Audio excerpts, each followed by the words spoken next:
Welcome to today world. Thalapathy ஒரு tweet போட்டிருக்காரு. விடுதலை சீர்திருத்த கட்சிக்கும் நாம் தமிழர் கட்சிக்கும் நடந்த நாடாளுமன்ற தேர்தல்ல மக்களால் அங்கீகரிக்கப்பட்ட கட்சியா உங்க கட்சி ஆகியிருக்கு. அதுக்கு என்னோட வாழ்த்துக்கள்னு சொல்லியிருக்காரு. மேலும் தமிழ்நாடு புதுச்சேரியில தேர்ந்தெடுக்கப்பட்ட உறுப்பினர் அணியினர்களுக்கும் சிறப்பு பணி தொடரட்டும்னு சொல்லியிருக்காரு. 2 நாளைக்கு முன்னாடி தான் ஆந்திரால பவன் கல்யாணுக்கும் சந்திரபாபு நாயுடுக்கும் விஷ் பண்ணாரு. இதுல ஹைலைட் என்னன்னா, தளபதி இப்போ வரைக்குமே டிஎம்கேக்கு விஷ் பண்ணல. ஏடிஎம்கே பிஜேபி விட்டுலாம், அது ஜெயிக்கலாம், அதனால நம்ம கணக்கு எடுத்துக்க வேண்டாம்.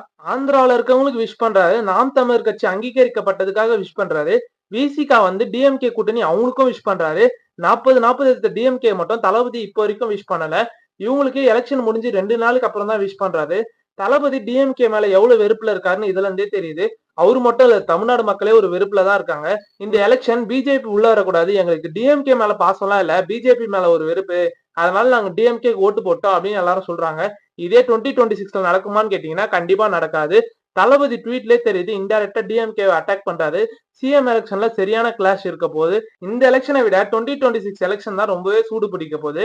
அதே மாதிரி என்டிகே கூட கூட்டணி வைக்கவும் நிறைய சான்ஸ் இருக்கு. என்ன கேட்டா தளபதி தனியா நிக்கிறது தான் நல்லது. அப்பதான் டிவிகேவோட ஓட் பேங்க் என்னன்னு நம்மளுக்கு தெரியும். மாநாடு பத்தியும் அப்டேட் வரப்போகுது. தளபதி பர்த்டேக்கும் பெரிய அப்டேட் இருக்கு. சேனலை சப்ஸ்கிரைப் பண்ணிட்டு பெல் ஐக்கானையும் கிளிக் பண்ணுங்க. தளபதி டிஎம்கேக்கு விஷ் பண்ணாததுக்கு என்ன நினைக்கிறீங்கன்னு கமெண்ட் பண்ணுங்க. சப்ஸ்கிரைப் பண்ணுங்க. பாய்.